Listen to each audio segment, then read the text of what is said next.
morning, good afternoon, and a very good evening to you. We've got some wonderful people of the tube. Hope today, hope you're feeling grand, and all is well in your world. I'm slightly less fairy here. People of the tube, it finally got a bit too long, even for my liking, and it had to go, but it will grow back.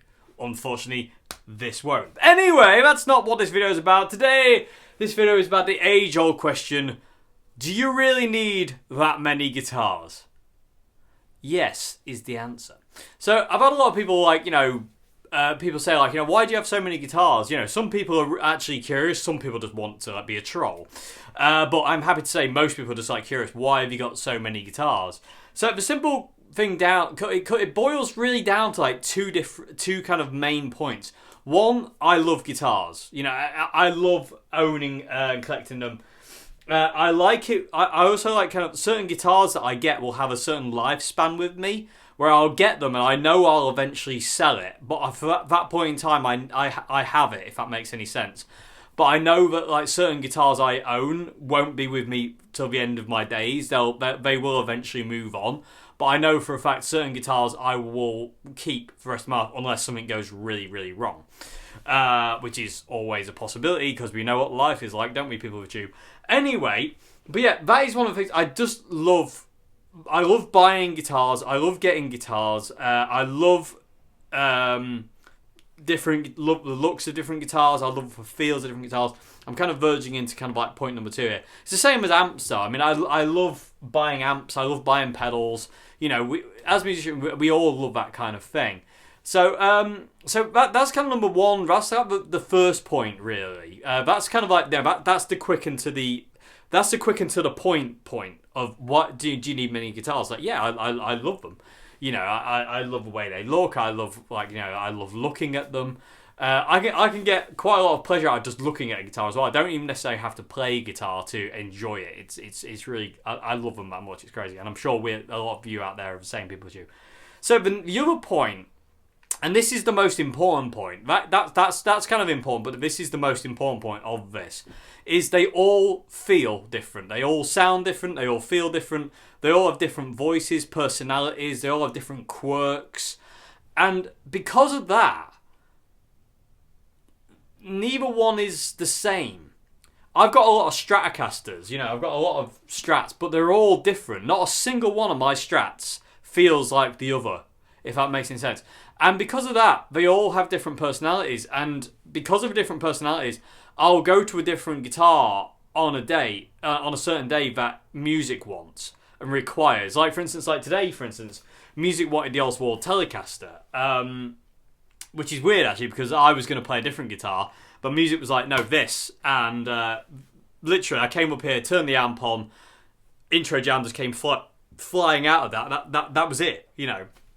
Again, you can't argue music and you shouldn't argue music. Music knows what to do. Just submit to it and it will take you. And it knew what it wanted today. It wanted the Oswald Telecaster, which I haven't played for a while because I haven't been here to play it. But, oh my God, I love this thing. It's literally like my dream Telecaster. It wanted this and it wanted something kind of short and sweet, you know, for the intro jam. And it kind of in the staccato-y kind of playing style. It knew what it wanted. And it knew it wanted this guitar for that bridge pickup tone. And also the neck pickup, which I think I went to at some point. And because this guitar doesn't sound like any of my others, it needed this one today.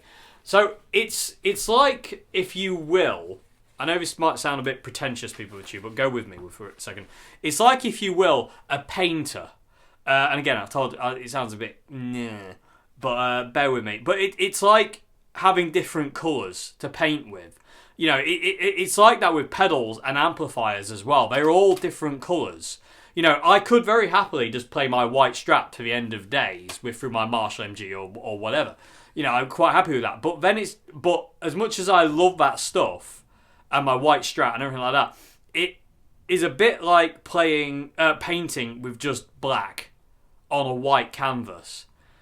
Whereas adding different effects is another colour.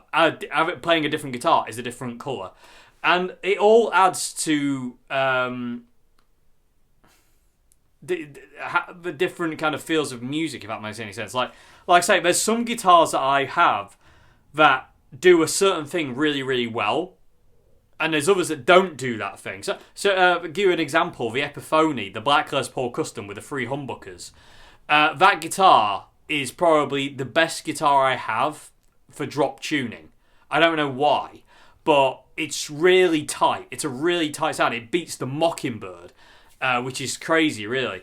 But that Les Paul, when you down tune it, me and Queenie have been playing on it recently. We've been playing some Rammstein on it, and we've been and messing around with other bits on it, and we've been drop tuning it to like D standard, and we're playing some like Gajira stuff on it and stuff, and we've been playing like just drop D and also E flat. Whenever you play that thing in those tunings, it just holds up, and it's really tight and it's really quiet, and it just takes it on. It's really percussive. It's really heavy.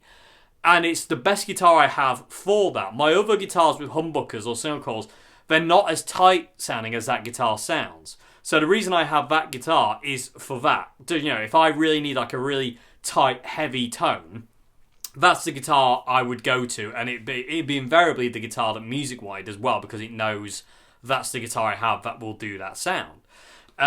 You hear quite a lot of guitarists talk about this. I was watching an interview recently with Steve Vai talking about his new album. And he was talking about using a Gretsch on the album. And a Gretsch isn't a guitar that Steve really uses. But he said the song required it. Music required him to play that Gretsch on that song. So that's what he did. He played it on the song and it was perfect. And so if I was doing something like really heavy, then the best guitar for me to have would be my Epiphone. Because it's close. It's got that thing. The one that's next closest to that would be my White Custom. The White Custom has the same kind of thing. It's a little bit saggier, if that's the word to use. It's not as together and as tight and as kind of as the Black Custom. The Black Custom is really, like I say, it's really percussive, really tight sounding, very clean guitar, and it's very, very easy to play, and it's very, very nice to play. The White Custom has a little bit more kind of looseness to its sound. It's a little bit more baggy, if you will. There's not as much. Literally, it's got a little bit more baggage, whereas the Black Strat's got no baggage. It's literally, it's the monk of guitars. It's got no baggage whatsoever. The white Les Paul's got a bit more. So if I was when we with the Dave Simpson show, when we did Wicked Game, there's a guitar that goes.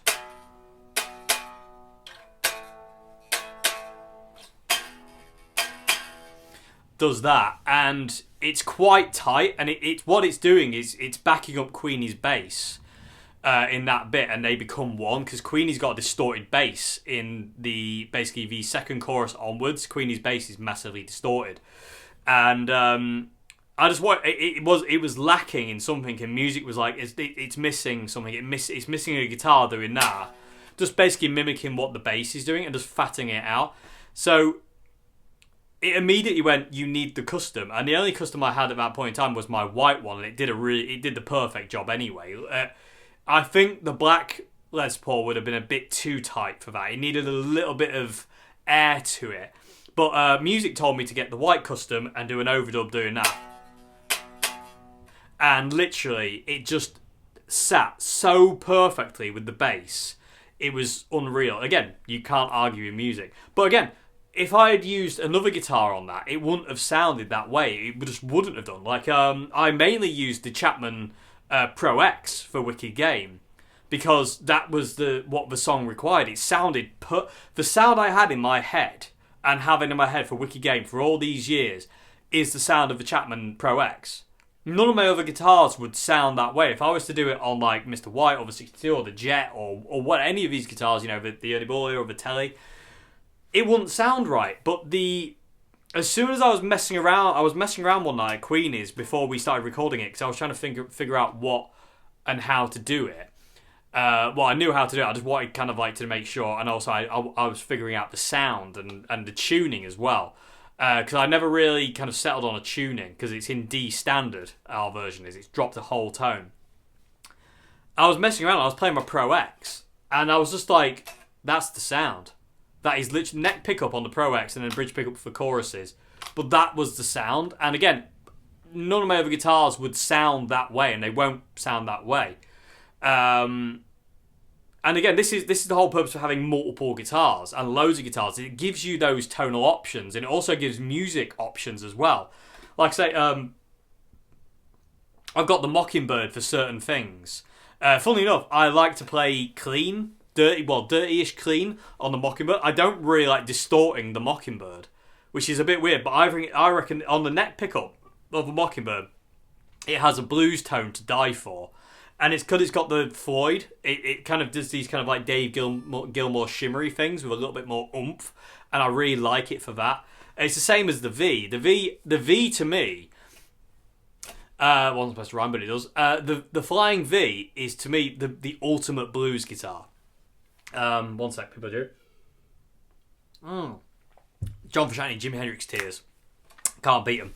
But yeah, the V is like the ultimate blues guitar for me. And it's almost the ultimate all-rounder guitar for me. It's really weird, the V, how much I love Flying Vs. I mean, I don't use them a great deal, but every time I pick one up, I'm just so inspired to do so much stuff with it. But when it comes down to like proper, like the bluesy kind of stuff, I love it. Funny enough, I do like to play big, heavy rock stuff on Vs as well. But I like it when it's a bit more experimental and spacey. If it's not blues, I like it to be a bit more crazy. Like with the Fly with V video, that was just that V was just out of this world. It really was, and it just has that kind of. They have that feel of they just want to go. They want to fly. They really want to fly. So they have that thing. So if it's not blues, it's that. It's really strange. The Telecaster, for instance, this guitar to me has a really. The Telecasters have always had this kind of like really staccato-y kind of tone to them. You know, like the intro jam today, for instance. I don't really know why, but that's what it is. But again, this one differs to a way I'd play Queenie's Telecaster or the Chapman traditional Telecaster I've got. This one to me is just very, very classic Telecaster. It just feels very kind of it looks, feels, and plays like a vintage telly. It's got that tone. And again, it doesn't sound like any of my other guitars. And I've recorded a lot of songs with this guitar where it just needs that thing. And again, this is the reason why, again, I have lots of guitars. It's all different colours to add to the canvas. Again, that sounds really pretentious, and I hate using that as an example, but it's the only one I can think of. So I do apologise, people of YouTube. It's a bit out there, but hopefully it makes sense. You know, using one guitar, one amp, and I say one pedal is cool, and yeah, I'm quite happy doing that, and I did do that for years. But I like textures, and I like different sounds, and I like to be inspired. And playing the same guitar all the time doesn't do that for me anymore. Which is why I constantly switch guitars I'm playing. Because I played Mr. White, my number one strat. It'll always be my number one no matter what happens. But because I played that guitar literally from 2004 till I think it was about 2000 and I think I retired it in 2015 totally. Maybe 2014. Like, totally retired it from active live duty, just literally for home and for recording. When I retired that, it was kind of one of those things of like, because I'd kind of played that guitar pretty much constant. That was a guitar I'd played all the time. You know, literally from 2004. So how many is that? It's 10 years. You know, well, 11 years, really. Well, 10, 11 years, give or take. Stop being so pedantic, Dave. It doesn't matter.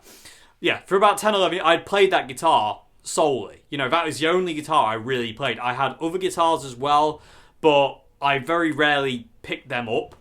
You know, I didn't, in all fairness, people with Tube, I think around that era, I think I probably had a maximum of about maybe 10 guitars in all. Because my White Strat was the only guitar I played.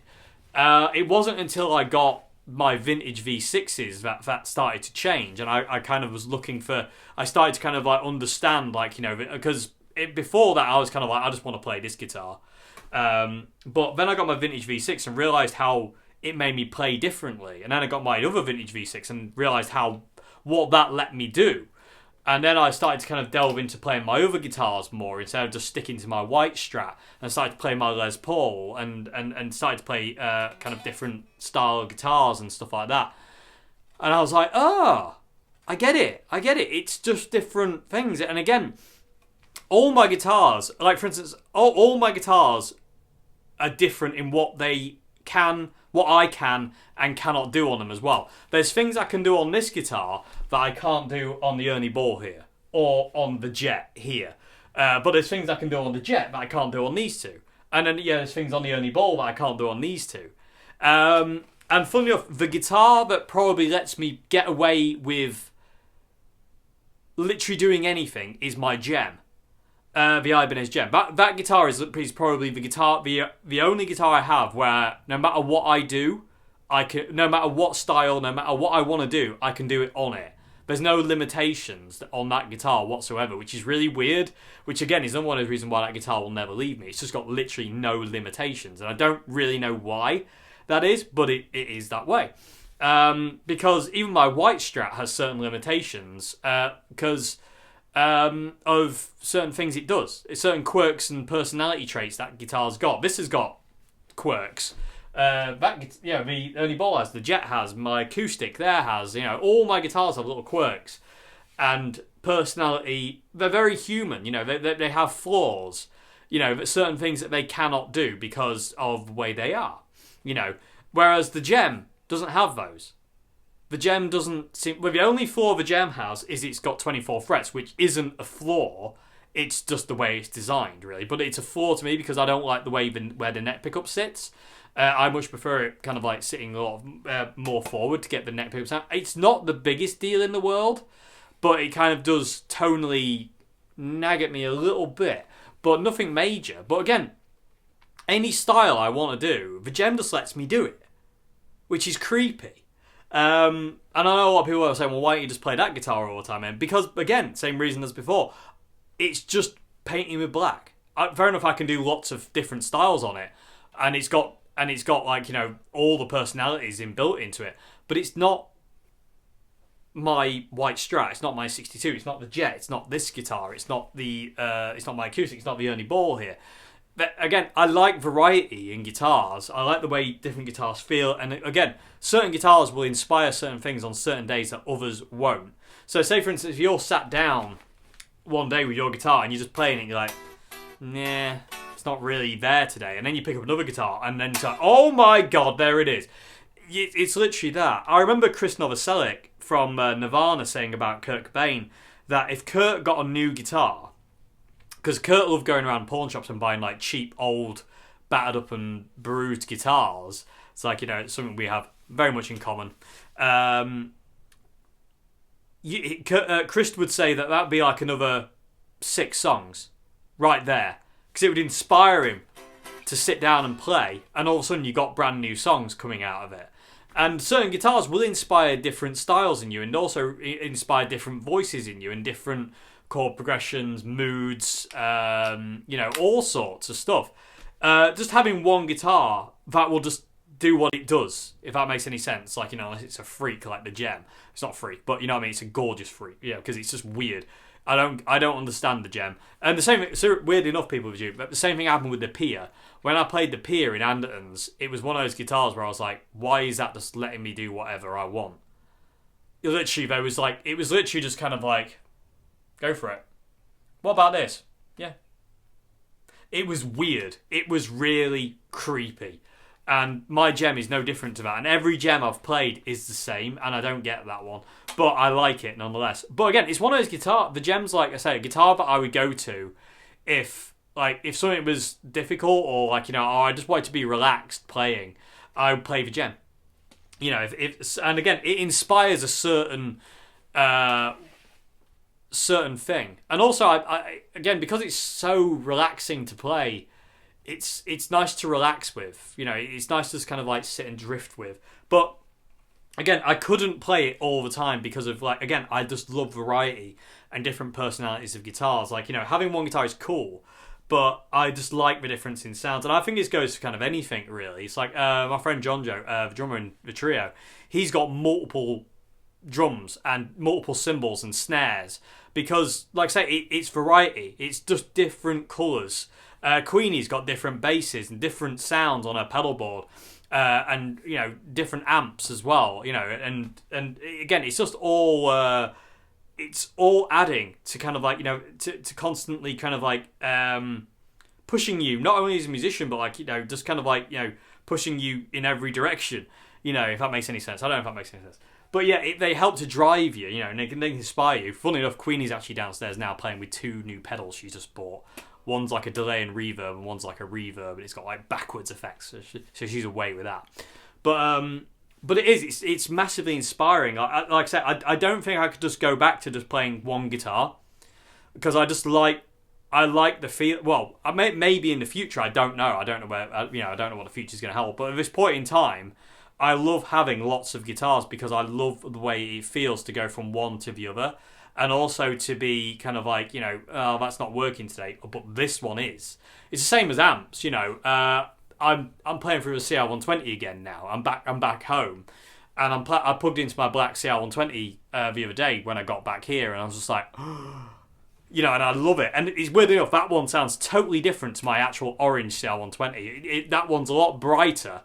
It's a bit more. It's got a little bit more cut to it. I'm gonna have to do a shootout between these two at some point, but it's just a little bit more kind of pokey. Anyway, but yeah, that's why do you really need that many guitars? Yeah, at this point in time because I love the way things are. I mean, even people like Rory Gallagher.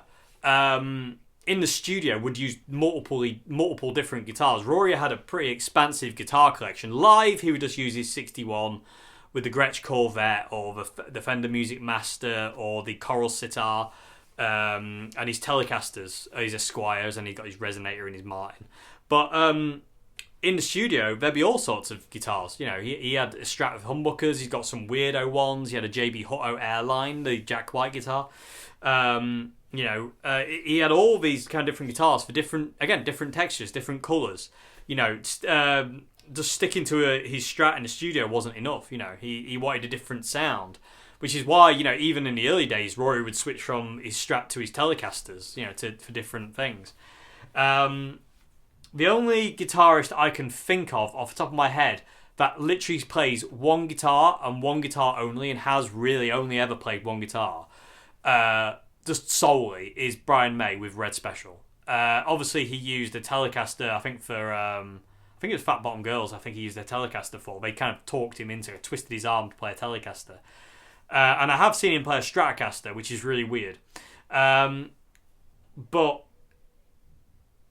like that's his main guitar and always will be his main guitar. He does have obviously backups for that. He's got a backup live and. He's got another one that's in E-flat tuning or something like that, and he's got one for drop D and stuff like that. But invariably, 90% of the time, Brian's going to play the Red Special, and maybe even 95% of the time, Brian's going to play the Red Special. But that's not where I am, and that's why I have so many guitars. It's just different colours to add to the picture. And again, Music wanted this guitar today. He didn't want any other guitar. He wanted this guitar. He knew exactly what it wanted. And again, I just submit to music. If that's what it wants, that's what we're doing. I'm not trying to. I don't want to question music. I don't feel the point in questioning it. It knows better than I do, so there's no point me going like, oh, are you sure about that? Of course it's sure. It knows better than I do. So I'll just go with it. I stood up to come do this video, and I was like, what guitar am I going to play? It just went Telecaster, and here it was. And like I say, literally came upstairs, turned the amp on, turned the looper on. I don't know why it's the first pattern that comes up on the RC10. I turned the tempo down because for some reason it needed to be slower than the tempo it was, and what came out is what the intro jam is. And it wanted to be really stark and stripped back, but kind of staccato-y kind of playing. It was really kind of like digging in really heavy kind of playing. And again, no other guitar I have would do it as well as this guitar does what it did. It's really, really strange. And like I said, I'm just in love with this Telecaster. It's literally my dream Telecaster, this. No other Telecaster I've played has ever come close to this one. I just haven't. None of the Telecasters that I've played have just come close to this one. my friend Ian said it best about this guitar. Ian said this guitar is just music, and he's so right. He really is literally one of the best guitars I will ever own and have ever owned, and it's just amazing. I love the fact it's still got the original strings on it as well, and it still sounds. I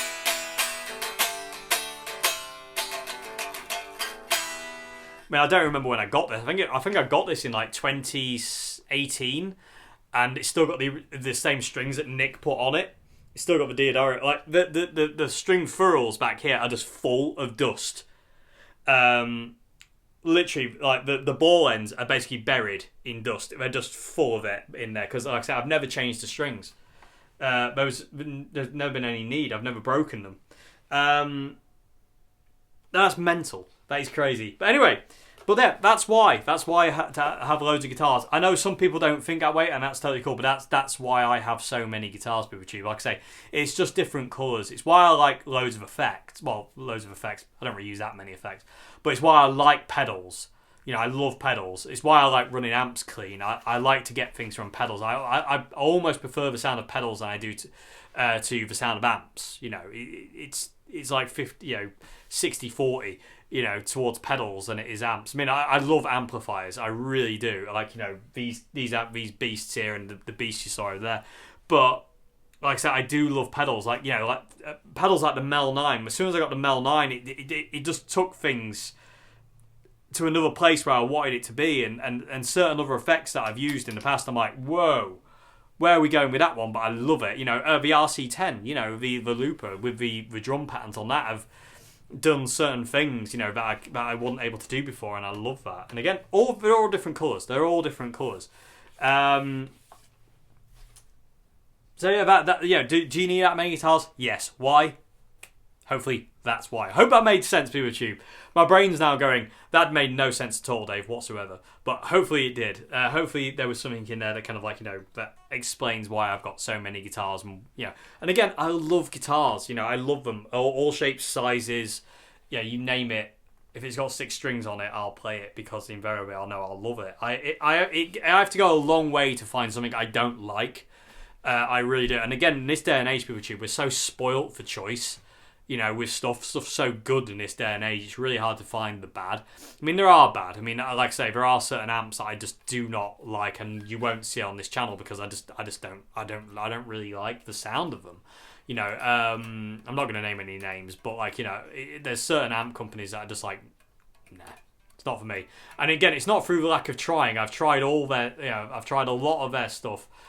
This is multiple companies as well, and I'm just like, it's not for me. I just know what I want. I know what will work and I know what won't. So, but anyway, that's another video entirely. Anyway, PeopleTube, I hope you enjoyed this video. Anyway, I hope it's been something in it that you can kind of take away, and I hope some of it made some kind of sense. So yeah, if you like the videos I do here, please consider becoming a patron at Patreon. Get it right, Davey! Because like I said, that really helps me out. It really does. It gives me the ability to do this. So if you are a patron on Patreon, like, thank you so much indeed. Without you, this wouldn't be happening. It's as simple as that. If Patreon went away tomorrow, that's this channel gone. It's as simple as that. So if you are a patron on Patreon, thank you so much indeed. Like, your support literally is everything. Like, it's so important. It's so important right now. That kind of thing. And if you subscribe and you comment on the channel, thank you so much again. Your support, you know, is the reason this channel is where it is. You know, if you're not watching it, there is no channel. It's as simple as that. So thank you so much indeed, all of you, for watching. Like I say, thanks to my patrons on Patreon. Thank you to anybody who's bought some merch off my Teespring, and thank you to anybody who's bought music off my Bandcamp as well. You lot out there, you lot are just insane. You're amazing. I really just can't. There are not enough nice words in the world, but I'm pretty sure the words that I want to say don't exist. All I can do is try and be the best I can be for you. Hopefully, you know, hopefully I can play the best I can for you, and hopefully I can perform the best I can for you, and hopefully make the best videos I can for you. Because this is, you know, it's really important for me to make, you know, to give you what you want. You know, I don't like the idea of kind of like, you know, just not being that way. Like, you know, I really need. It's really hard for me to say because I can't think of the words very well. But I really need to get it to be. I need to show my gratitude somehow. That's what I'm trying to say. And the only way I know how to do it is by music. So hopefully I do enough. Like I say, but thank you all so much indeed. Like I say, I can't believe where this channel is. I can't believe what this channel has allowed me to do in my life. It's stuff that, like, it's beyond my wildest dreams, and it's all because of you. This is all because of you. You know what I mean? It really is. I'm so grateful. Thank you so much indeed. I really don't know what else to say. I really don't. I'm humbled every day by you all. You know, people who comment, people who subscribe, people who, you know, help me out with stuff. And